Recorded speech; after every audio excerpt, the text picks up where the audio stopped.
à tous, merci de nous rejoindre en direct du Sénat pour les questions d'actualité au gouvernement. Comme tous les jeudis, 10 questions adressées au gouvernement avec cette semaine comme thème bien sûr la sécurité intérieure après la découverte cette semaine dans le magasin Printemps de 5 packs d'explosifs. C'est Michèle Alliot-Marie, la ministre de l'Intérieur, qui répondra à cette question. Également une question adressée à Xavier Darcos sur le mouvement des lycéens qui défilent en ce moment même juste derrière le Sénat. Donc on y reviendra sans doute tout à l'heure avec le ministre de l'Éducation. Direction tout de suite l'hémicycle pour ces questions d'actualité au gouvernement. Mesdames et Messieurs les ministres, mes chers collègues, l'ordre du jour appelle les questions d'actualité au gouvernement. Je rappelle que l'auteur de la question, de même que la ou le ministre pour sa réponse, dispose chacun de 2 minutes 30 et je compte sur chacun pour respecter son temps. La parole est à Monsieur Jean-Pierre Plancade pour le groupe du Rassemblement démocratique et social européen. Vous avez la parole, mon cher collègue. Merci, Monsieur le Président, Monsieur le Premier ministre, Mesdames et Messieurs les ministres. Ma question s'adresse au ministre des Affaires étrangères. La France reçoit en ce moment, à l'invitation de ce ministère, un représentant du Hezbollah libanais, dans le cadre du programme d'accueil des personnalités d'avenir. Cette invitation m'interroge beaucoup. La France était-elle obligée, pour dialoguer, d'inviter pendant plusieurs jours, aux frais de l'État, un membre d'une organisation terroriste, alors que la France et les Français ont été victimes des actions de cette organisation? Peut-être, Monsieur le Ministre, avez-vous obtenu des contreparties à la main que vous tendez à ce membre du Hezbollah, par exemple l'application de la résolution des Nations Unies demandant le désarmement de cette organisation. Peut-être au nom de la realpolitik dont on a entendu parler récemment, considérez-vous déjà que le Hezbollah, puisqu'il est question d'un programme d'avenir, sera demain le maître du Liban. Et ce serait là une façon peut-être de préserver l'avenir. J'ai bien conscience, bien sûr, de l'avancée que constituent les accords de Doha, mais aussi de leur extrême fragilité. Mais en tout cas, ça ne justifiait pas, aujourd'hui en tout cas, une invitation d'État. C'est pourquoi je souhaiterais que vous m'indiquiez quelle perspective vous avez de la lutte contre le terrorisme, quelle politique mène la France pour, in fine, protéger nos concitoyens de ce fléau, de cette menace, quelle qu'en soit d'ailleurs l'origine, qui pèse chaque jour un peu plus sur la paix et la tranquillité du monde. Pour répondre à Monsieur Plancade, la parole est à Monsieur Alain Joyandet, secrétaire d'État chargé de la coopération et de la francophonie. Vous avez la parole, Monsieur le Ministre. Merci, Monsieur le Président, Mesdames et Messieurs les sénateurs, Monsieur le sénateur Plancade, je comprends votre émotion. Je tiens à vous préciser que cette série d'invitations se passe non pas dans le cadre de réception officielle, mais au contraire dans le cadre d'une démarche diplomatique du ministère des Affaires étrangères qui vise à avoir des contacts avec des personnalités en provenance de tout pays, pour se faire une idée des circonstances politiques de ces États et pour également conduire sa politique d'influence. Ne voyez donc pas dans cette réception une quelconque reconnaissance. Je comprends bien que le fait que ce professeur d'université du Liban ait des liens avec le Hezbollah puisse susciter la question que vous posez aujourd'hui, mais y compris avec le Hezbollah, qui est lui-même présent, je le rappelle, au sein du Parlement, y compris avec le Hezbollah, la France a besoin d'avoir des contacts, la France a besoin de savoir ce qui se passe et la France a aussi besoin de faire passer un certain nombre de messages. Donc voilà le sens de ce programme d'invitation des personnalités que l'on qualifie d'avenir. S'agissant du Hezbollah, vous comprendrez que ce n'est pas la position de la France. La France veut avoir une diplomatie universelle. Pour pouvoir faire évoluer les choses, pour pouvoir faire évoluer le monde, il faut aussi parler avec tout le monde. C'est ce que souhaite le président de la République et le gouvernement de François Fillon. C'est ce que nous faisons au ministère des Affaires étrangères. N'y voyez pas d'autre signification que la volonté de maintenir cette diplomatie universelle dans l'intérêt de la France, mais aussi dans l'intérêt de la paix et du monde.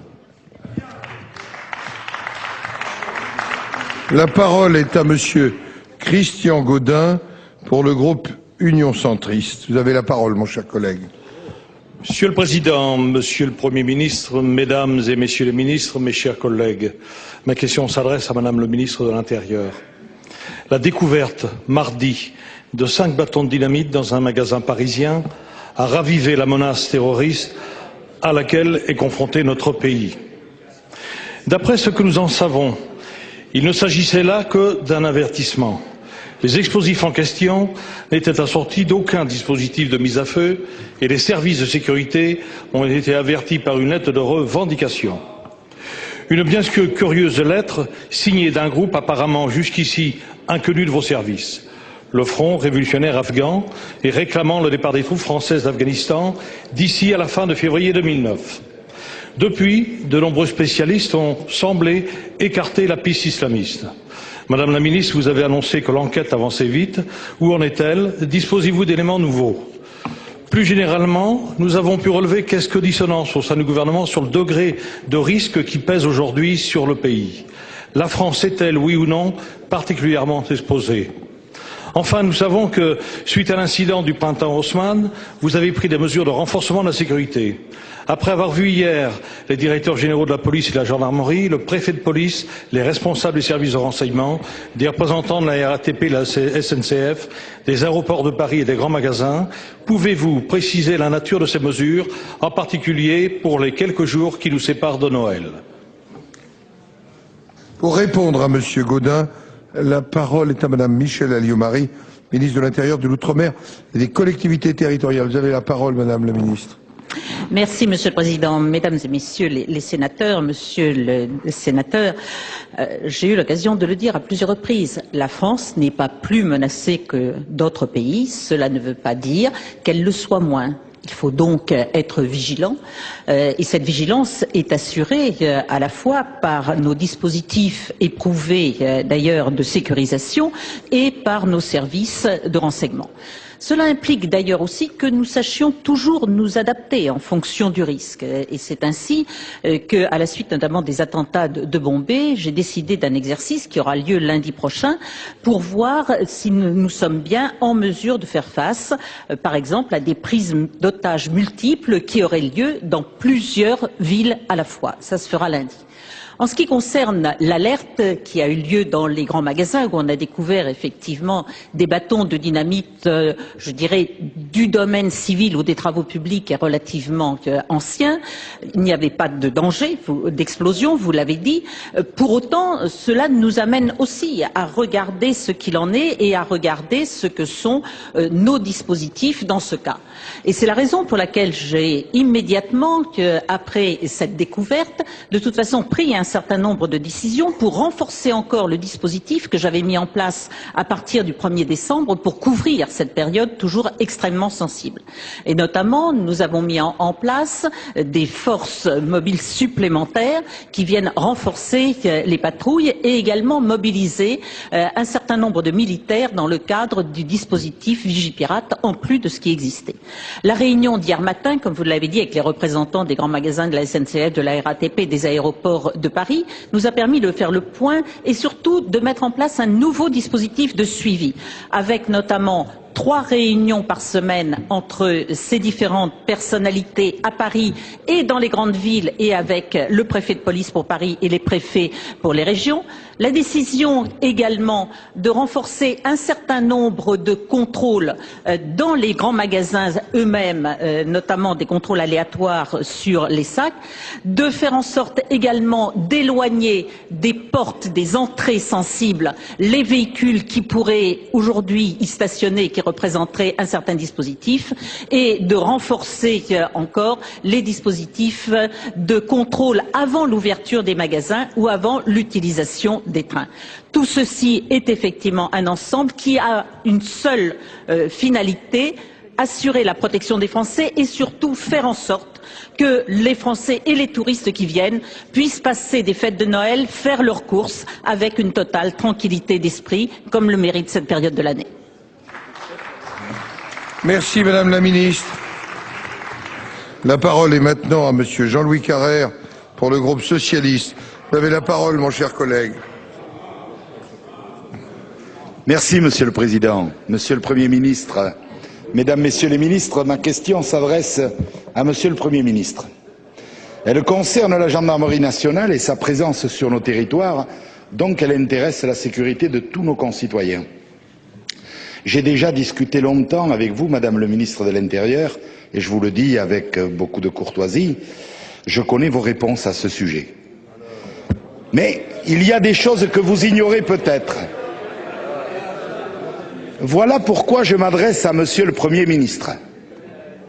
Voici une note issue de votre cabinet, Monsieur le Premier ministre, une note que certains qualifient, faute de pouvoir nier son existence, de nulle et non avenue. Or, pour une note nulle et non avenue, elle s'avère particulièrement pertinente. Jugez vous-même. Elle annonce et prépare la fermeture à partir de 2009 de 4 écoles de gendarmerie sur 8.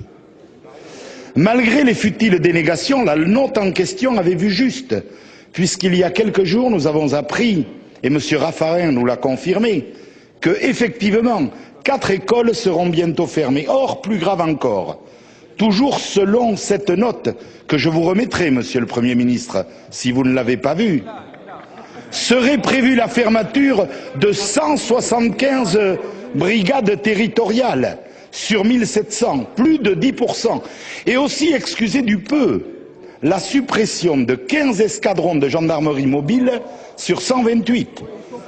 Ma question, chers amis, est très simple et elle intéresse tous les sénateurs sur tous les bancs. Ce n'est plus une question d'un groupe, c'est une question du Sénat au gouvernement. Monsieur le Premier ministre, pouvez-vous nous assurer ici et maintenant qu'il n'y aura pas de fermeture de brigade ni de dissolution d'escadrons de gendarmerie en 2009?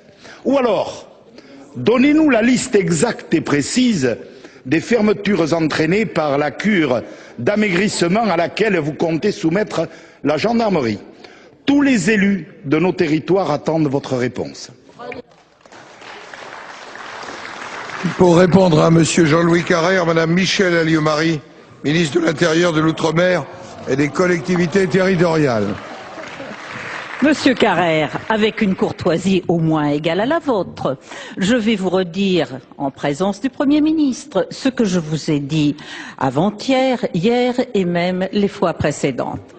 Effectivement, il y a eu, et demain si vous le souhaitez, effectivement, il y a eu une note de travail faite en interne par un membre du cabinet du Premier ministre qui devait servir de base de travail. Bien sûr qu'elle existe. D'ailleurs, vous l'avez largement utilisée et d'une façon, vous me permettrez de vous le dire, un petit peu truquée, 48 heures avant les élections sénatoriales dans un certain nombre d'endroits, alors même que vous saviez parfaitement, puisque je l'avais dit, qu'il s'agissait d'une hypothèse de travail qui ne tenait pas. D'ailleurs, la preuve, je vous l'ai dit, Monsieur Carrère, si vous permettez, la preuve, je vais vous la dire, parce que il ne faut pas donner simplement des phrases. La fermeture des écoles de gendarmerie, elle était prévue depuis longtemps. En revanche, cette note dont vous dites qu'elle est la preuve qu'il y a des choses, elle vous cite des écoles de gendarmerie qui ne sont pas celles qui ont été fermées. Donc, c'est aussi la preuve qu'il s'agit bien d'un document de travail erroné et qui a été contredit par la suite. Eh bien, ce qui a été contredit sur les écoles est également contredit sur les fermetures de gendarmerie que vous évoquez. Je vous ai dit et j'ai pris l'engagement devant la Haute Assemblée et vous savez que je n'ai pas l'habitude de dire des choses erronées. J'ai dit effectivement que je tenais à la présence de l'autorité de l'État et donc des gendarmeries, notamment dans les zones les plus fragiles. Je vous ai dit aussi au moment du budget qu'il y allait y avoir un recentrage sur le cœur de métier des gendarmes, ce qui nous permet justement, en les dégageant de tâches administratives ou d'un certain nombre de tâches indues, de les mettre là où on en a besoin, c'est-à-dire dans les brigades, et qu'à partir de ce moment-là, la présence de la gendarmerie partout où cela est nécessaire, et notamment dans les zones rurales, continuera d'être effectivement réalisée, parce que c'est bien là, et j'en suis consciente, le sens et le besoin de la protection de nos concitoyens. Monsieur Carrère, ça n'est pas en redisant 10 fois des choses dont vous savez pertinemment qu'elles sont fausses qu'elles deviendront vraies. Merci, Madame le Ministre. La parole est maintenant à Madame Brigitte Gonthier-Morin et à elle seule, Monsieur Maillas, pour le groupe communiste républicain citoyens et les sénateurs du Parti de gauche. Vous avez la parole, ma chère collègue. Monsieur le Président, mes chers collègues, ma question s'adresse à Monsieur le ministre de l'Éducation nationale. Monsieur le ministre, en septembre dernier sur France 2, évoquant la réforme du lycée, vous invitiez les lycéens à s'emparer du débat. Ils vous ont, semble-t-il, pris au mot, à tel point que leur mobilisation, associée à celle des enseignants, des parents d'élèves et plus largement à celle de toute la communauté éducative, vous conduit à reculer sur la question du lycée. Vous expliquez que cette réforme serait l'otage d'un mouvement social n'ayant pas grand-chose à voir avec des questions pédagogiques. Ce qui vous inquiète, justement, c'est que peu à peu se révèle la cohérence de la politique conduite par le gouvernement. La déconstruction du service public, dont celui de l'éducation en est un maillon, comme l'est aussi celle du Code du travail. De fait, une aspiration semble se dessiner largement dans notre pays. Cette aspiration, c'est celle qui porte l'exigence d'égalité et d'équité, et donc de services publics, vecteur d'un véritable recul des inégalités. Cette mobilisation prend de l'ampleur. À l'école, elle s'exprime sous plusieurs formes, des manifestations fortes comme aujourd'hui, réveillons revendicatifs dans des lycées, nuits blanches dans des écoles primaires et faits inédits, actions de désobéissance. Des enseignants du primaire déclarent publiquement au risque de sanctions leur refus d'appliquer votre réforme. Contestation que la loi sur le service minimum, votée en urgence cet été, n'a pas fait taire, loi dont mon groupe défendra le 20 janvier l'abrogation. Pour calmer l'inquiétude, vous annoncez par exemple un plan national de formation des enseignants au traitement de la difficulté, palliant la suppression de 3000 RASED. Mais avec quels moyens? Les crédits pour la formation des enseignants baissent, budget après budget. Vous assurez que les suppressions de postes n'affectent pas l'encadrement pédagogique. Comment expliquer alors aux parents qu'à force de suppression de stagiaires, c'est l'ANPE qui recrute des CDD à 8,71 € de l'heure pour assurer des remplacements? Monsieur le ministre, il faut cesser la caricature. Les enseignants, les parents d'élèves, les lycéens ne refusent pas la réforme. Ils refusent votre réforme parce qu'elle est régressive pour l'école publique, à l'opposé des besoins de notre système éducatif pour assurer l'élévation du niveau de connaissance et de formation pour tous et toutes. Votre question, s'il vous plaît. Alors, j'y arrive, Monsieur le Président. Ah, ne soyez pas impatients, chers collègues. Aussi, Monsieur le Ministre, ma question est simple. Quand allez-vous repartir à zéro, et pas seulement pour le lycée, pour toute l'école? Pour répondre, la parole est à Monsieur Xavier Darcos, ministre de l'Éducation nationale. Vous avez la parole, Monsieur le ministre. Merci, Monsieur le Président, Mesdames et Messieurs les sénateurs, Madame la sénatrice. D'abord, vous me demandez ce que nous devons faire en ce qui concerne la réforme du lycée. Je vais vous répondre très clairement, et je vais répéter ce que j'ai déjà dit plusieurs fois. Sans hésitation, nous allons reprendre les choses à zéro. Nous allons ensemble rouvrir la totalité du dossier. Nous allons prendre le temps, sans hésiter précisément, de sorte qu'on ne dise pas que cette réforme est faite à la va-vite et pour des raisons qui ne seraient pas dictées par l'intérêt des lycéens, par l'intérêt des jeunes de ce pays. Je voudrais d'ailleurs vous rappeler quels en sont les principes auxquels je reste très attaché et dont je ne comprends pas d'ailleurs qu'ils puissent être discutés. Faire en sorte que les lycéens... Mais je vais vous le dire, vous allez me dire si vous les discutez, Monsieur Mayas. Le principe, c'est que tous les lycéens aient une culture commune, que nous personnalisions l'aide que nous devons leur apporter, que nous fassions en sorte que ceux qui sont en difficulté aient plus de soutien, qu'ils puissent avoir un second choix si se sont mis en très grande difficulté par des options qu'ils auraient mal choisies, de sorte d'éviter l'échec. Parce que quand on me dit que nous faisons un système scolaire qui va être injuste, écoutez, regardons la situation d'aujourd'hui, est-ce qu'on va s'en satisfaire? Pas plus tard qu'il y a 2 jours, une dernière statistique de l'OCDE montrait que le système le plus plus injuste de tous les pays développés, de tous les pays développés, si, d'injuste, c'est-à-dire qui était le plus lié aux déterminants sociaux, c'était la France, et je le regrette aussi, la République tchèque. C'est-à-dire que le milieu, l'origine, la famille continuent à jouer très fortement sur le pronostic scolaire. Ce n'est pas du discrédit, c'est précisément la légitimation d'un système qui s'adapte mieux aux élèves qui répondent à leurs besoins. Donc, je l'ai dit, nous reprendrons à zéro. J'observe d'ailleurs, Madame Gonthier-Maurin, permettez-moi de vous le rappeler, que les grands principes que je viens de dire ici, ce sont les principes que nous avions rédigés ensemble avec les représentants des personnels et des lycéens qui avaient signé avec moi sur les principes que je viens de donner ici et que nous n'avons pas abandonnés.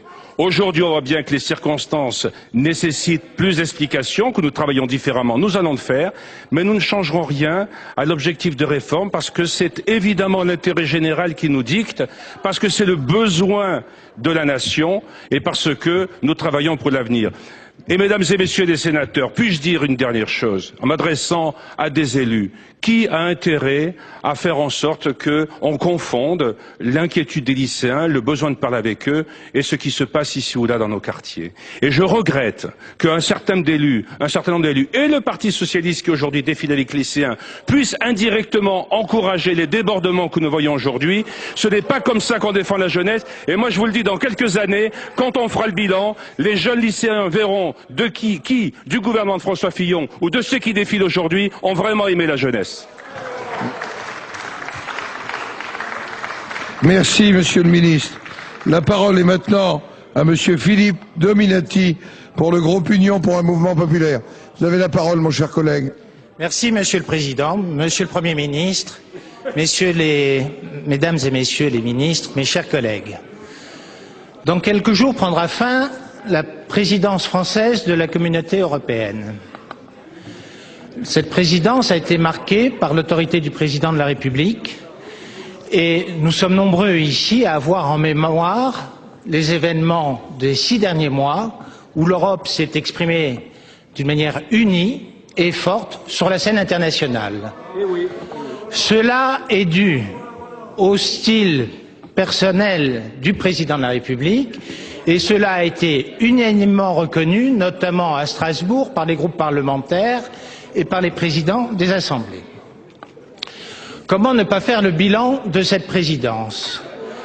6 mois de présidence, 6 crises majeures, 6 succès majeurs pour la diplomatie française.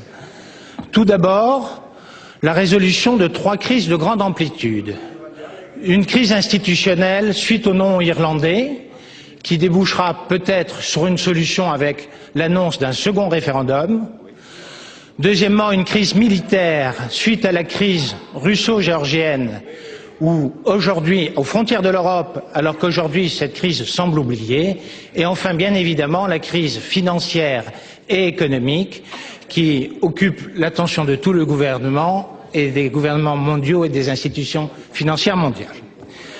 Enfin, la résolution de 3 dossiers dits sensibles et majeurs pour l'Europe. L'Union pour la Méditerranée, avec un accord notamment entre les pays arabes et l'État d'Israël, un accord européen sur l'immigration, alors qu'on avait promis à notre ministre de l'immigration un chemin et un parcours particulièrement difficile, et enfin, il y a quelques jours, un accord sur le paquet énergie-climat, alors que la conjoncture économique laissait prévoir comme improbable un accord de ce type pour des raisons financières. Alors le bilan, Monsieur le Ministre, le bilan nous le connaissons et il est flatteur.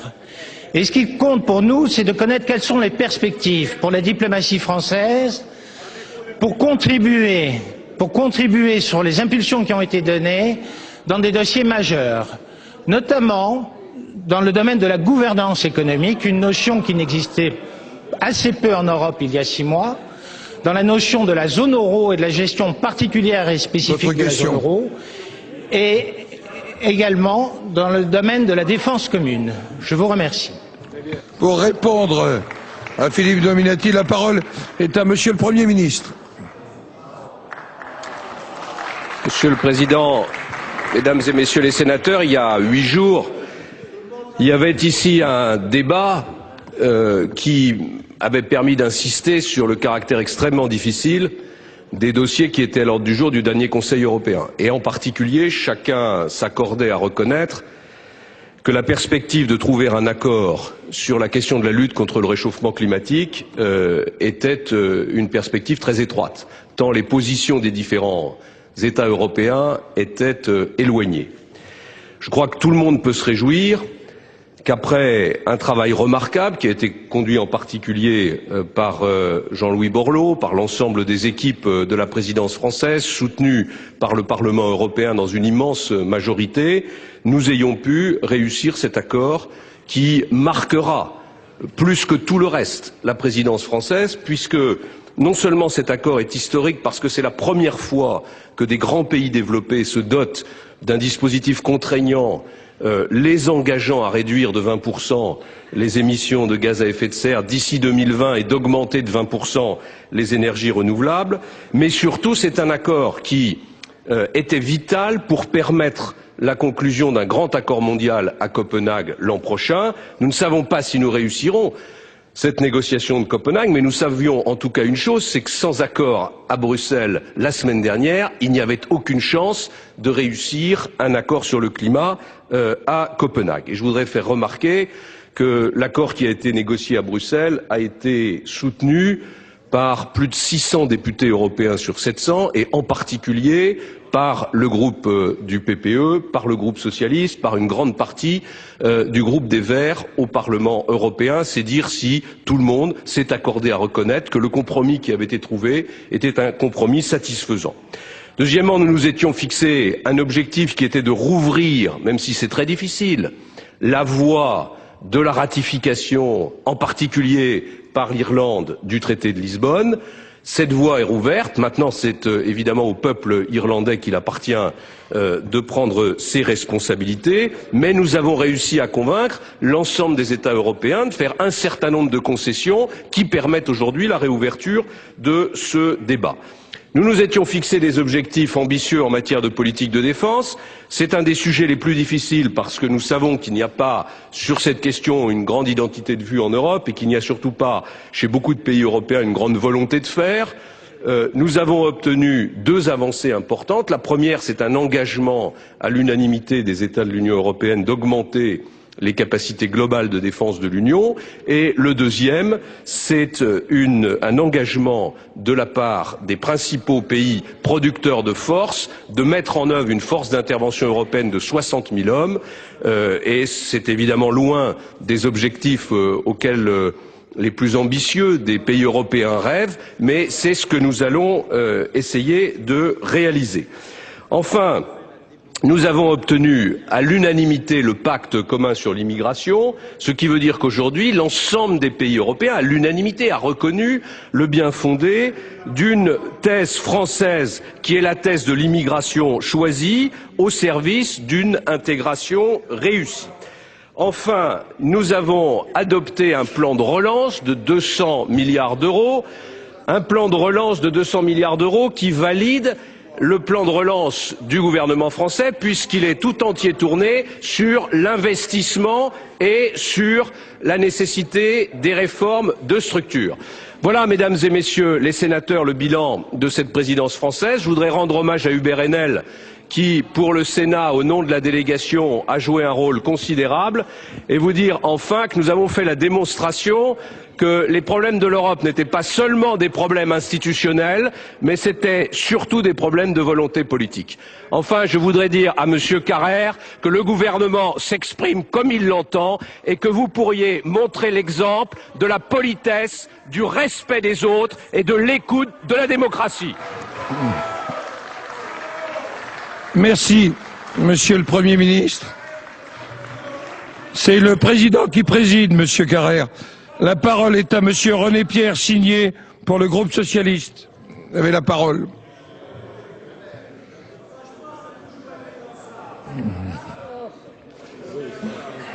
Oui, Monsieur le Président, 2 minutes et demie. C'est une question que je voudrais poser à Madame la ministre, Madame Bachelot, à propos des conditions de travail des médecins urgentistes. L'Association des médecins urgentistes, qui s'appelle la MUF, a appelé le 17 novembre dernier les praticiens à arrêter le travail à partir du 1er décembre. Il s'agit d'une grève symbolique, sans impact sur la prise en charge des malades, des médecins assurant un service minimum en cas de besoin.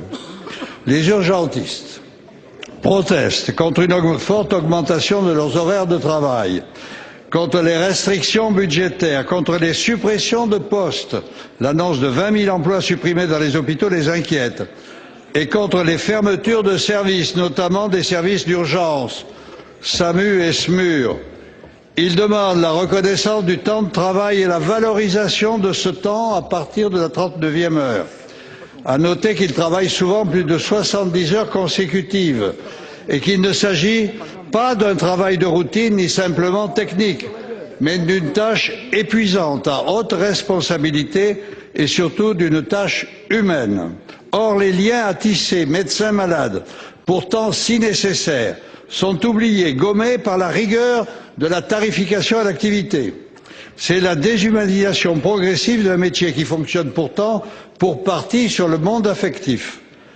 Le ministère de la Santé affirme que ce sont les urgences qui ont bénéficié depuis 10 ans du plus grand nombre de moyens au sein de l'hôpital, ce que conteste la MUF pour ce qui concerne les urgentistes.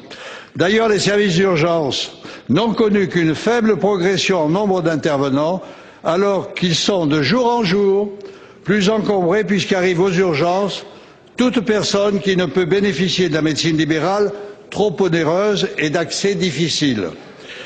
On touche du doigt, en matière de politique sanitaire et hospitalière, la myopie de la politique gouvernementale qui ne voit pas ou ne veut pas voir la dégradation inquiétante de notre système de santé.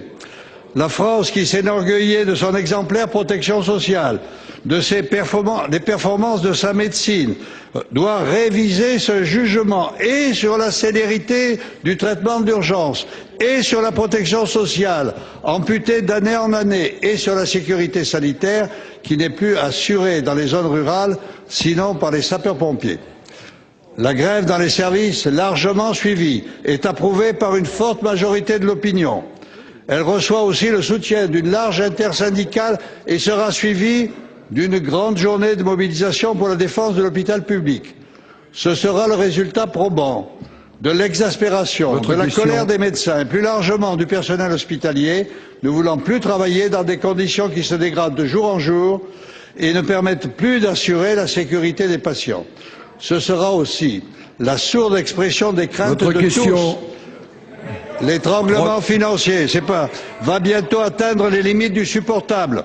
Ils sont accablés, les hôpitaux, par un déficit déjà très lourd. Si la désorganisation des services d'urgence s'ajoute à cet inquiétant tableau, ce sera un mauvais coup supplémentaire porté aux services publics. Ma question est donc simple. La dégradation des services de soins hospitaliers, en particulier des services d'urgence, est-elle vraiment perçue? Les malades et les médecins urgentistes peuvent-ils attendre une amélioration du fonctionnement de ces services? Pour répondre, la parole est à Madame Roselyne Bachelot-Narquin, ministre de la Santé, de la Jeunesse et des Sports. Monsieur le Président, Mesdames les sénatrices, Messieurs les sénateurs, Monsieur le sénateur Signé, vous avez tort de répercuter les slogans d'une organisation qui n'est pas représentative et qui est précisément désavouée par les 4 organisations intersyndicales représentatives des praticiens hospitaliers. Qu'en est-il des services d'urgence dans notre pays? Nous sortons de 3 ans d'efforts intenses en service des urgences, pour les services des urgences, qui nous ont permis de créer 5200 postes dans les services d'urgence et de créer 7500 lits. Contrairement à ce que vous dites, le nombre des services d'urgence n'a cessé d'augmenter dans notre pays pour être fixé à 647. C'est ainsi, par exemple, que dans votre département, Monsieur le sénateur Signé, j'ai créé cette année une antenne de SMUR héliportée à Clamecy. Donc, les nombres de services d'urgence ne cessent d'augmenter, alors même que la situation des services d'urgence voit les entrées constamment augmenter. Elles ont doublé en 15 ans et nous savons très bien que 80% des accueils, des passages en services d'urgence pourraient être traités d'une autre façon. Qu'allons-nous donc faire dans ce domaine? Nous allons agir sur plusieurs leviers. D'abord, en amont des services d'urgence, pour résoudre les problèmes de démographie médicale, permettre une meilleure permanence des soins, et nous aurons l'occasion d'en débattre ici dans quelques semaines lors de la loi Hôpital, Patients, Santé, Territoire. Agir également sur l'aval pour permettre un meilleur accueil des personnes âgées, avoir un meilleur lien hôpital, accueil des personnes âgées, accueil des personnes handicapées. Mais nous allons continuer nos rénovations de services d'urgence à travers la loi, à travers le plan de financement Hôpital 2012. Nous avons aussi des missions d'appui à l'organisation. Savez-vous par exemple qu'à l'hôpital Ambroise Paré de Boulogne, donc très près d'ici, grâce à la réorganisation, nous avons pu diminuer de 25% le temps d'accueil des personnes âgées, diminuer de 50% les hospitalisations de courte durée qui suivent l'admission en urgence et réduire à 0 le temps d'urgence pour les urgences véritablement constatées. Nous avons donc la possibilité d'agir sur plusieurs leviers. Je vais d'ailleurs recevoir la semaine prochaine un certain nombre d'urgentistes. J'installe le Conseil national de l'urgence dans les premiers jours de janvier. Nous écoutons les urgentistes et nous voulons avoir dans notre pays des services d'urgence performants. C'est ce que nous faisons. Merci Madame la Ministre. La parole est à Madame Joëlle Garriaud-Maylam pour le groupe Union pour un mouvement populaire. Vous avez la parole, ma chère collègue. Merci, Monsieur le Président. Ma question s'adresse à Monsieur le secrétaire d'État Alain Joyandet. Monsieur le Ministre, voilà déjà une trentaine d'années que la communauté internationale a fait le constat de l'inégalité croissante entre hommes et femmes. Ce constat est d'autant plus pertinent et alarmant dans les pays du Sud, notamment en Afrique. Pour ne citer que quelques chiffres, les femmes africaines ne perçoivent que 10% des richesses, 2% des crédits et 5% des terres, alors qu'elles effectuent plus de 66% du travail et qu'elles produisent plus de la moitié des richesses nationales. Universitaires, rapports internationaux ont démontré que la réduction des inégalités hommes-femmes est un vecteur indispensable pour le développement et la croissance. La coopération française, de par son action sectorielle et géographique, a les moyens d'agir dans ce domaine sur le terrain. Et je rappellerai que nous avons beaucoup de Françaises et de Français qui sont engagés aux quatre coins du monde sur ces questions de coopération avec beaucoup de talent et de détermination. Avec son expertise projet, la France doit promouvoir les femmes comme vecteurs, comme actrices du développement, et je pense notamment à l'octroi de microcrédits et surtout aussi à l'éducation des enfants et des jeunes filles en particulier. Ceci est d'autant plus important que la France, vous le savez, est porteuse de valeurs en ce sens et elle est signataire d'engagements internationaux extrêmement importants comme les 8 objectifs millénaires pour le développement. Alors, Monsieur le secrétaire d'État, Monsieur le ministre, en prenant vos fonctions, vous avez souhaité placer l'égalité des sexes et l'autonomisation des femmes, pardonnez-moi, au cœur de votre action. Aussi, je souhaiterais connaître les mesures que vous avez prises et celles que vous comptez prendre en ce sens. Je vous remercie. Pour répondre à Madame Garriaud-Maylam, la parole est à Monsieur Alain Joyandet, secrétaire d'État chargé de la coopération et de la francophonie. Vous avez la parole, Monsieur le Ministre. Merci Monsieur le Président, Mesdames les sénatrices, Messieurs les sénateurs. Madame la sénatrice, d'abord permettez-moi de vous remercier pour votre implication personnelle dans la cause que vous défendez.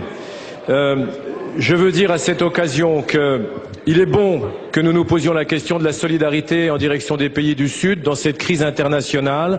Nous parlons beaucoup des questions de politique intérieure. Le président de la République, Nicolas Sarkozy, a réaffirmé à Doha que les pays du Sud ne devaient pas être les victimes plus encore que les autres de cette crise financière. S'agissant de la question plus précise que vous posez, le Premier ministre François Fillon a souhaité justement, pour que nous tenions nos engagements, que les questions du genre soient traitées correctement au sein de notre politique de coopération. Nous allons donc consacrer 20 millions d'euros spécifiquement dédiés à la question du genre et à la position des femmes, notamment dans la société africaine. Comment ne pas penser, dans les nombreuses visites que j'ai effectuées, à ces femmes, notamment à Kimbera. Vous êtes allé aussi, je crois, à côté de Nairobi, dans cette immense bidonville de 800 000 personnes, où ces femmes africaines merveilleuses tiennent la société à bras-le-corps, et notamment en œuvrant au sein des politiques agricoles, l'agriculture urbaine. Eh bien, ce sont toutes ces opérations spécifiques que nous allons financer, Madame la sénatrice. Il y aura dans toutes les politiques de coopération une connotation genre, une connotation femme.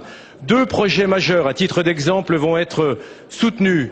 La maternité de Kaboul, les opérations d'assainissement qui sont tenues par les femmes, notamment au Burkina Faso. Chaque ambassade, 30 ambassades au minimum, notamment en Afrique, auront à leur disposition une enveloppe spécifique pour répondre à un appel à projets qui verra au cœur de la réalisation de ces projets le rôle des femmes. Les femmes, et notamment en Afrique subsaharienne, tiennent la société. Elles sont victimes et en même temps elles sont très valeureuses. 90% des microcrédits sont mis en œuvre par des femmes.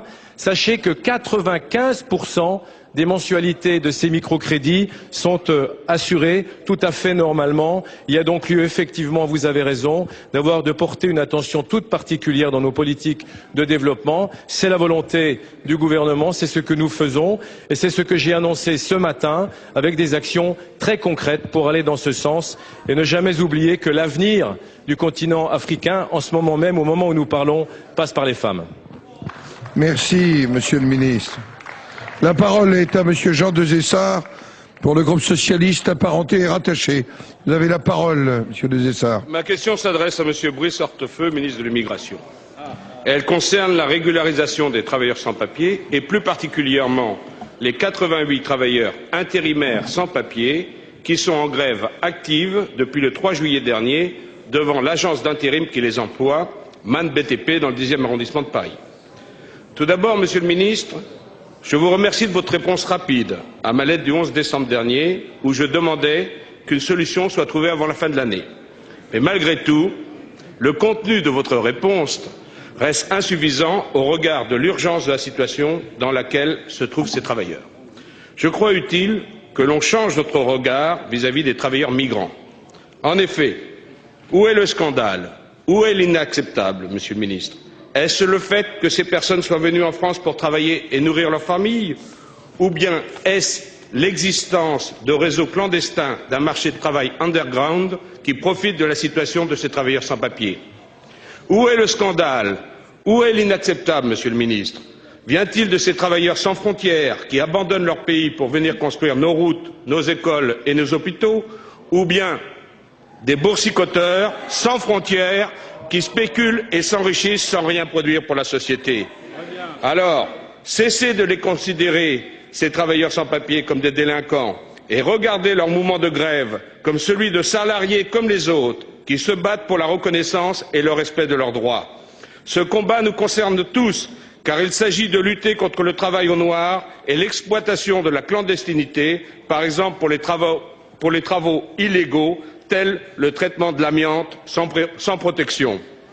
Les critères que vous avez mis en place, Monsieur le Ministre, pour apporter une solution aux mouvements sociaux des travailleurs sans papier ont permis de régulariser plus d'un millier de ces travailleurs. 1 millier. Mais ces critères ne correspondent pas à la situation spécifique des intérimaires. Pourtant, ces hommes travaillent en France depuis plusieurs années, certains depuis plus de 8 ans. Ils sont très appréciés des chefs d'équipe qui reconnaissent la qualité de leur travail et leur savoir-faire et ces chefs d'équipe les rappellent régulièrement car elles ont besoin d'eux sur les chantiers. D'ailleurs, aujourd'hui, la totalité de ces 88 salariés intérimaires ont des promesses d'embauche de Vinci, Eiffage et Rabot du Tilleul et de l'entreprise d'intérim MAN BTP. Alors ma question est simple, Monsieur le Ministre, êtes-vous prêt à régulariser la situation de ces travailleurs intérimaires avant la fin de l'année?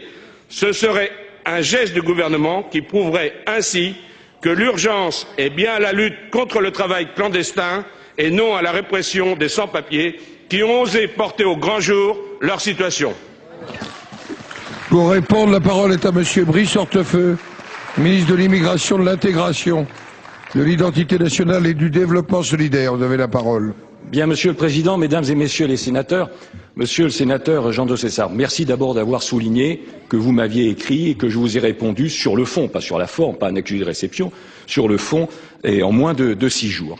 Vous le savez, le gouvernement avance sur ce sujet complexe, difficile, avec un principe simple, lisible, clair, je pense compréhensible. C'est qu'un étranger en situation irrégulière a vocation à être reconduit dans son pays d'origine, sauf situation humanitaire, sanitaire, économique et sociale.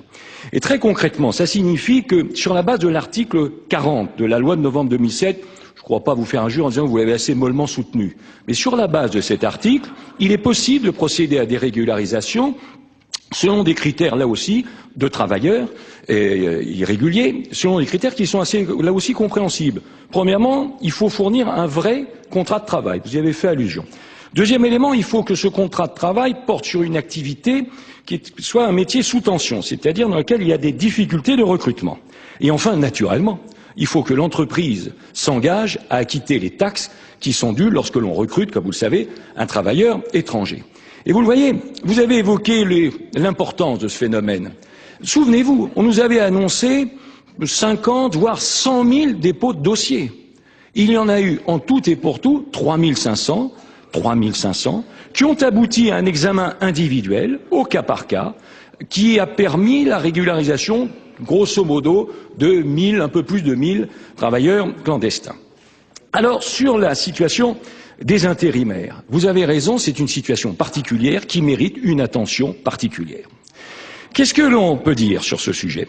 Premièrement, ce que l'on peut dire, c'est qu'il n'est pas question, je vous le dis, monsieur le sénateur, et ça serait très dangereux, de régulariser tous ceux qui sont dans le secteur de l'intérim, parce que certains d'entre eux, comme vous le savez, travaillent en réalité simplement quelques heures. Et donc, il n'y a pas de perspective d'intégration. En revanche, et là vous avez raison, il faut se pencher sur ceux qui ont de réelles capacités et perspectives d'intégration. Je pense à ceux qui bénéficient d'un contrat de mission qui peut être de 12 mois, ou des entreprises qui s'engagent à fournir un volume de travail, c'est d'ailleurs ce à quoi vous faites allusion, un volume de travail qui pourrait être l'équivalent d'un SMIC par mois. Donc ça permet effectivement une régularisation. Mais je vous le dis simplement, faites attention, parce que si vous prenez l'opinion à témoin, vous essayez de la prendre sur des bons critères. Moi, je vous citerai simplement 2 enquêtes d'opinion. La première montre, elle a été publiée dans le Parisien et aujourd'hui en France, que 68% des Français approuvent l'examen des situations au cas par cas. Et la seconde, qui est sortie il y a quelques jours, vous l'avez peut-être vu en tout cas, plutôt pour les franciliens, c'est dans le journal Métro, montre que 83% de nos compatriotes considèrent que la lutte contre l'immigration irrégulière doit être prioritaire ou est indispensable, selon les 2 catégories. Ça signifie tout simplement que le gouvernement, je vous le dis, mesdames et messieurs les sénateurs, répond à ces attentes en s'appuyant sur une méthode qui est celle de la concertation et un principe qui est celui de la justice. Merci.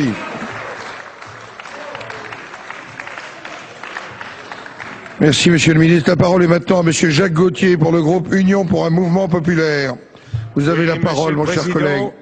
Monsieur le Premier ministre, Madame, Messieurs les ministres, mes chers collègues, ma question s'adresse à Madame Michèle Alliot-Marie, ministre de l'Intérieur, de l'Outre-mer et des collectivités territoriales. Madame le ministre, les médias et mes collègues tout à l'heure ont largement évoqué la menace d'attentat qui a pesé sur un grand magasin parisien et sur les mesures que vous avez prises immédiatement pour renforcer la présence policière pendant les fêtes, notamment dans les lieux commerciaux, dans les gares et les aéroports. Et je crois qu'il faut bien préciser que c'est un volet important et essentiel de votre action. Mais nos concitoyens s'intéressent aussi, et je dirais presque surtout, à la délinquance quotidienne dans leur environnement immédiat, celle qui ne fait pas forcément la une des journaux, mais à laquelle nous, représentants des territoires, nous sommes très attachés dans nos communes, dans nos départements et nos régions. Je crois savoir, Madame la Ministre, que vous venez d'enregistrer de bons résultats dans ce domaine et que vous avez atteint en 18 mois les objectifs chiffrés ambitieux que vous avez fixés le Président de la République pour la période de 2 ans. Nous constatons d'ailleurs sur le terrain une amélioration sensible. Alors, Madame la Ministre, avec quelques jours d'avance, accepteriez-vous de dresser un bilan de votre action dans ce domaine et aussi de préciser les axes de votre politique pour le futur? Et puis, en concluant, Madame la Ministre, permettez-moi de vous remercier de votre engagement personnel en direction des forces de sécurité, mais aussi de nos concitoyens.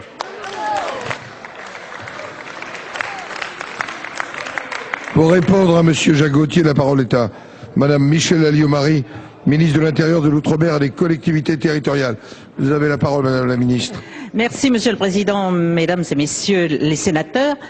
Il est vrai que, après déjà des résultats sensibles enregistrés entre 2002 et 2007, grâce à l'action des forces de l'ordre, des policiers et des gendarmes au quotidien sur notre territoire, la délinquance a connu de nouveaux reculs significatifs.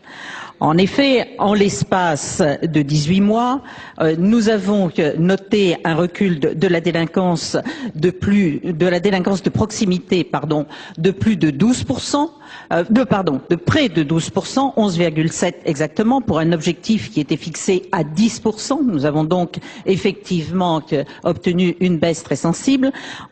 Et cela représente surtout, parce que les pourcentages c'est une chose, mais je veux surtout dire que cela représente de l'ordre de 130 000 victimes de moins. C'est ça ce qu'il faut retenir comme chiffre. En ce qui concerne la délinquance générale, de la même façon, il y a une accélération de la baisse de cette délinquance. Nous en sommes aujourd'hui à plus de 4,2% pour un objectif qui était de 4%. Et puis nous avons également, et je crois que c'est important de le souligner, des taux d'élucidation des crimes, des délits qui sont extrêmement importants. Parce que l'élucidation, c'est finalement la première justice qui est rendue à une victime. Savoir que la police ou la gendarmerie a arrêter celui qui a commis un délit, eh bien, c'est quelque chose d'important. Et sur les taux d'élucidation, nous sommes effectivement à près de 38% pour un objectif de 40% et avec une accélération au cours de ces derniers mois. Je n'aurai pas la cruauté de rappeler que nous en étions à 21% en 2001. C'est-à-dire que nous avons fait plus que doubler cela. Ça, c'est dû effectivement à l'action de la police et de la gendarmerie. Et je dirais que certaines mesures ne sont pas non plus étrangères à cela. Notamment le recentrage des GIR sur, je dirais, ce qui était le fondement même de leur travail, c'est-à-dire essentiellement sur la lutte contre l'économie souterraine et la lutte contre la drogue, qui dans un certain nombre de quartiers est à l'origine de nombreux actes de délinquance. La création également des unités territoriales de quartier dans les endroits les plus sensibles et des compagnies de sécurisation. Je crois que ce sont là des éléments qui ont contribué à ces excellents chiffres. Alors bien entendu, nous allons continuer et élargir l'action notamment des unités territoriales de quartier et des compagnies de sécurisation à de nouveaux lieux. Il y aura un déploiement important au cours de l'année 2009. Et puis c'est également tout le développement de la police technique et scientifique qui a un rôle essentiel en matière d'élucidation. Ce sera également le développement des caméras et de la vidéoprotection qui était très en dessous de la moyenne des autres pays dans notre propre pays. Eh bien, à partir de là, effectivement, nous allons donner les moyens aux policiers et aux gendarmes dont la détermination et le courage au quotidien ont permis ces chiffres de faire plus et mieux encore. Et ce seront notamment les moyens qui sont inscrits dans la LOPSI, dont je ne doute pas qu'elle sera approuvée à l'unanimité, n'est-ce pas? Puisque, messieurs, au-delà des récriminations, ce qu'il faut voir aussi, c'est les résultats. Je vous ai rappelé quels étaient les vôtres. Je suis heureuse de dire aujourd'hui, messieurs et mesdames de la majorité, quels sont les vôtres. Merci, Madame la Ministre. La parole est maintenant à Mademoiselle Sophie Joissaint pour le groupe Union pour un mouvement populaire. Vous avez la parole, Madame la... Merci. Monsieur le Président, Mesdames et Messieurs les ministres, mes chers collègues, ma question s'adresse à Monsieur Xavier Darcos, ministre de l'Éducation nationale. Elle sera brève. Monsieur le ministre, vous avez récemment affirmé devant notre Assemblée que vos propos sur la maternelle avaient été volontairement sortis de leur contexte, et ce, pour leur faire dire l'inverse de ce que vous aviez effectivement déclaré. Je connais votre attachement à l'école maternelle et votre respect de ceux qui y enseignent. Mais malgré les précisions que vous avez apportées, je constate chaque jour dans mon département l'ampleur des craintes suscitées par cette entreprise de désinformation. Parmi ces craintes figure notamment l'idée que vous voudriez supprimer une partie de la maternelle en réduisant d'une année le cycle des apprentissages premiers dont vous venez pourtant d'écrire le programme. Monsieur le ministre, ma question sera très simple. Pouvez-vous nous dire quelle place vous accordez à l'école maternelle dans votre réforme de l'école primaire et quels sont vos projets pour l'école maternelle? Merci. Madame la sénatrice, la parole est maintenant à Monsieur Xavier Darcos, ministre de l'Éducation nationale. Vous avez la parole, Monsieur le ministre. Monsieur le Président, Mesdames et Messieurs les sénateurs, Madame la sénatrice Joissains, moi je comprends l'émotion des familles et du monde éducatif lorsqu'avec une vidéo tronquée, on fait dire au ministre de l'Éducation nationale qu'il veut supprimer les maternelles. Et lorsqu'on lui fait dire le contraire de ce qu'il dit, au point de faire croire que bien qu'il ait été élu pendant près de 20 ans, qu'il soit père et grand-père, et qu'il ait été élu dans des secteurs précisément qui lui permettent de s'occuper d'éducation, il imagine que des professeurs d'école maternelle soient des puéricultrices. Mais cette manière de déformer mes propos, je le répète, n'a été utilisée qu'à des fins politiques. Personne ne doute une seconde que ministre de l'Éducation nationale, personne ne doute une seconde que ministre de l'Éducation nationale soit attaché au cycle premier, soit attaché à l'école maternelle qui accueille tous les enfants de France d'une manière systématique pour leur offrir les enseignements dont ils ont besoin. Il n'y a aucune menace d'aucune sorte sur l'école maternelle. Il y en a d'ailleurs si peu, Madame Joissains, que aujourd'hui même, j'ai reçu l'Association générale des enseignants des écoles et des classes maternelles, la GEM, et qu'avec eux, tout à l'heure, nous avons signé un accord, une déclaration commune sur la manière de sauvegarder l'essentiel de ce qui se passe aujourd'hui à l'école maternelle. Nous sommes mis d'accord sur un pilotage pédagogique meilleur à partir d'un pôle qui sera départementalisé de sorte que partout on puisse veiller au bon fonctionnement de l'école maternelle et qu'en aucune manière des parents ne puissent ne pas accéder à ce service. Un plan national de formation qui va être mis en place pour les professeurs d'école maternelle, en particulier pour ceux qui entrent dans le métier et ceux qui veulent continuer à se former dans le domaine du langage, des jeux, de la formation. Et puis enfin, des documents pédagogiques qui accompagneront l'ensemble de ce projet que nous élaborons en partenariat précisément avec l'Association générale des enseignants des écoles et des classes maternelles. Et puis, nous éditerons un guide pour les parents qui a d'ailleurs été réalisé en grande partie par la GM aussi, qui sera diffusé partout.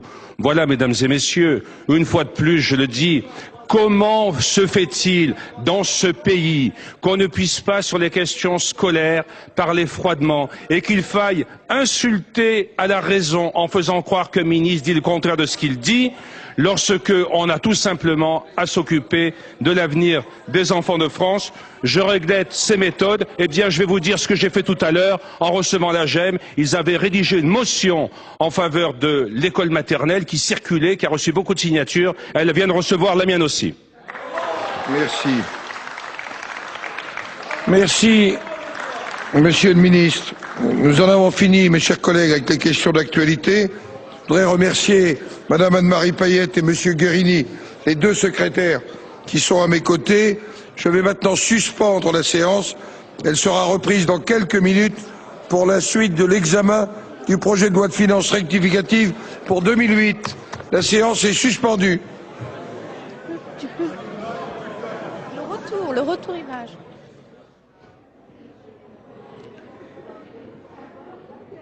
Voilà, vous venez donc de suivre en direct sur notre antenne ces questions d'actualité au gouvernement, avec notamment cette dernière question à laquelle a répondu Xavier Darcos, le ministre de l'Éducation. Deux questions aujourd'hui pour le ministre, et alors que se déroule une manifestation des lycéens, des professeurs aux alentours du jardin de Luxembourg, c'est-à-dire autour du Sénat. Xavier Darcos qui a déclaré qu'il allait reprendre sa réforme à la base pour revoir notamment avec les syndicats les fondamentaux de cette réforme. Le ministre de l'Éducation qui a également accusé la gauche de souffler sur les braises et peut-être d'inciter par là même les jeunes à des débordements en marge de ces manifestations de lycéens. On va voir si le ministre de l'Éducation, Xavier Darcos, accepte de répondre dans quelques instants à nos questions et donc de revenir un petit peu sur les déclarations qu'il a faites aujourd'hui dans l'hémicycle du Sénat.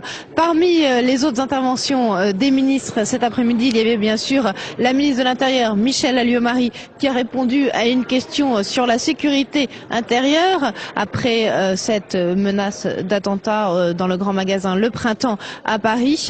Elle a bien sûr tenu à rassurer les parlementaires et par là même les Français sur les mesures de sécurité prises aux abords des grands magasins pendant cette période de Noël où bien sûr les Français ont besoin de faire leurs courses en toute sécurité et en toute sérénité. Et puis dans les autres questions qui ont aussi été abordées, il y a eu une interpellation du sénateur socialiste Jean-Louis Carrère sur la carte territoriale de la gendarmerie. Vous le savez peut-être, la réforme de la gendarmerie a été adoptée cette semaine par le Sénat et par là même adoptée définitivement par le Parlement. Donc la gendarmerie qui va rejoindre la police et qui va être gérée définitivement par le ministère de l'Intérieur. Une refonte de l'organisation de la gendarmerie qui ne plaît pas à tous les parlementaires et notamment pas à tous les sénateurs de gauche. C'est pour ça que Jean-Louis Carrère interpellé aujourd'hui donc la ministre de l'Intérieur Michèle Alliot-Marie qui va désormais piloter la gendarmerie. François Fillon est également intervenu dans l'hémicycle tout à l'heure. Il est revenu sur le bilan de la présidence française de l'Union européenne. Il s'est notamment félicité de l'intervention mardi dernier du président de la République devant le Parlement européen. Voilà, notre premier invité cet après-midi, c'est le ministre de l'Immigration, Brice Hortefeux. Il répond aux questions d'Emmanuel Kessler. Politique générale. Oui, je suis avec le ministre Brice Hortefeux, ministre chargé de l'immigration et de l'intégration également. Monsieur le ministre, avant d'en venir à la question qui vous a été posée tout à l'heure, tout de même une question sur la situation politique générale. On a le sentiment que avant la trêve des confiseurs, c'est un petit peu la confusion qui règne aujourd'hui quant au projet du gouvernement et à la manière dont ils sont débattus au Parlement. Non, mais au contraire, il y a une volonté d'écoute, de dialogue, d'entente.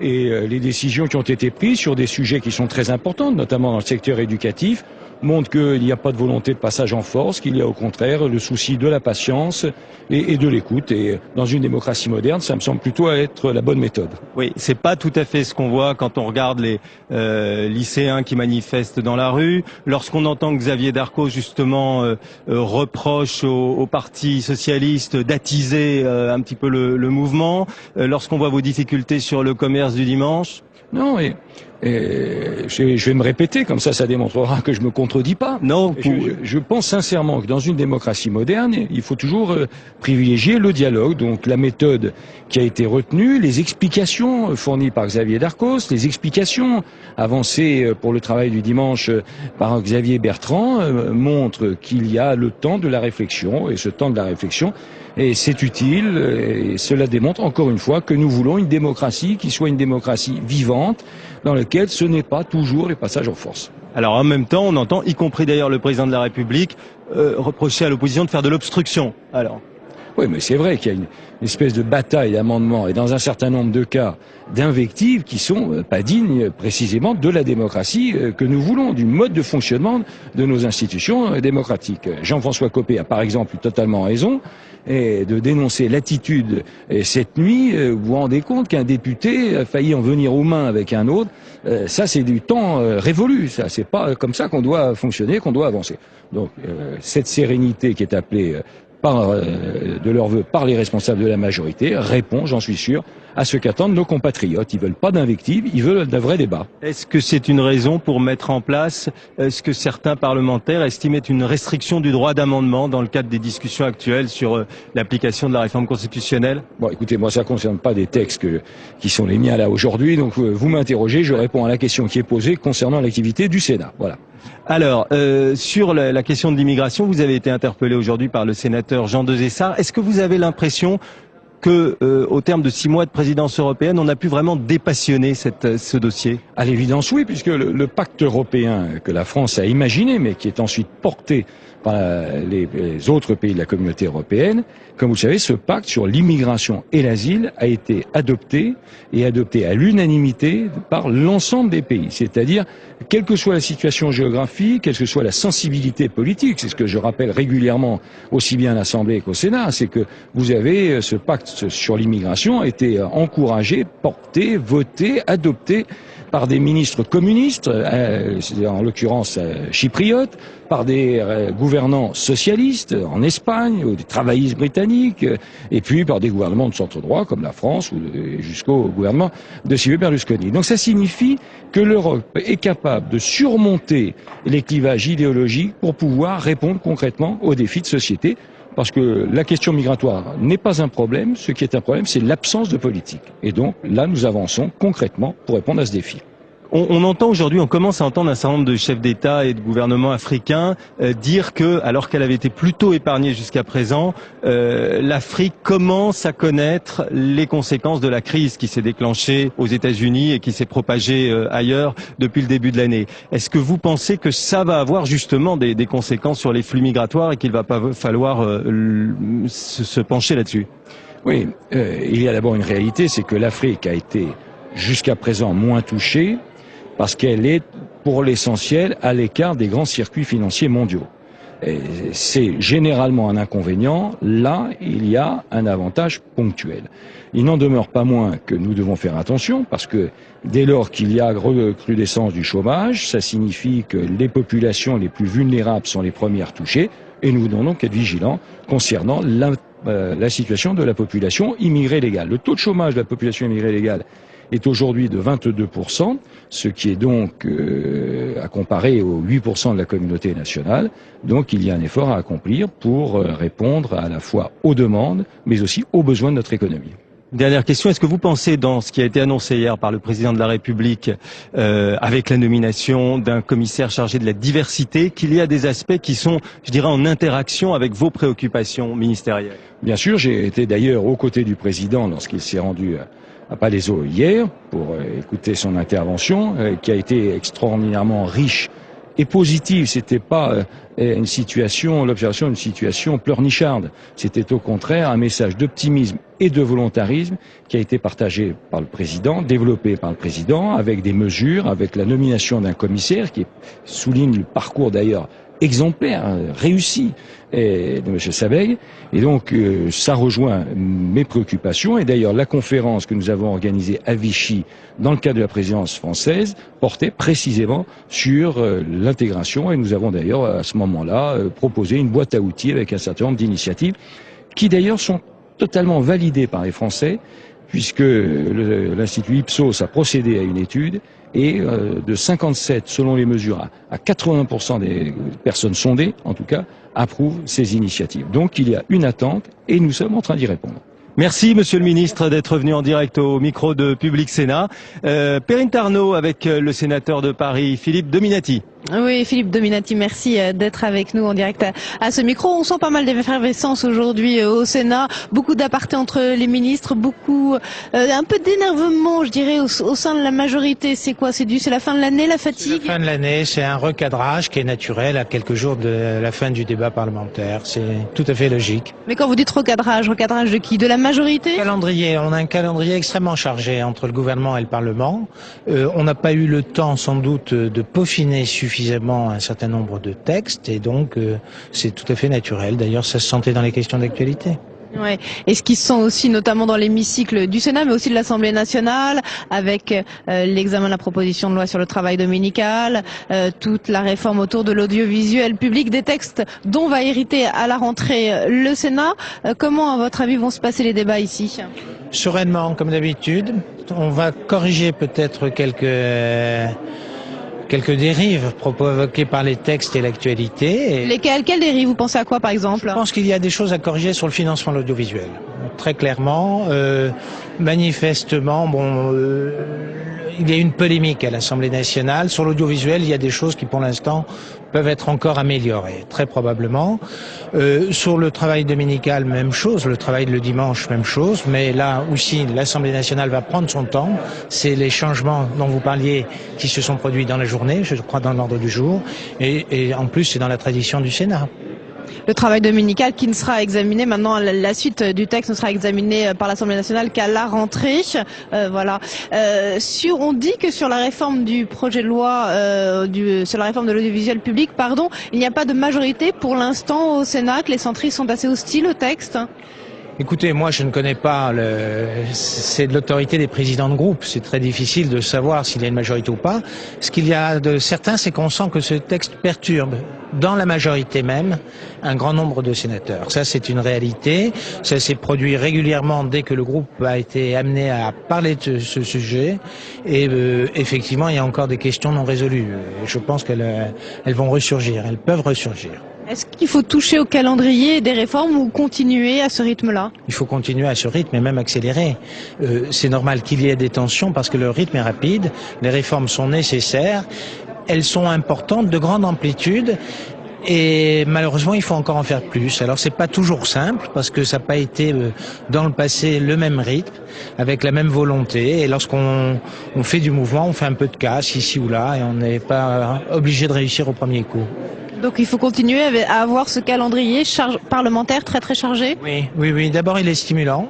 Deuxièmement, il nous oblige à réagir parce que l'opinion publique réagit et on est obligé véritablement de réagir et de vraiment bien travailler la loi. Donc sur ce plan-là, moi je suis pour un rythme soutenu.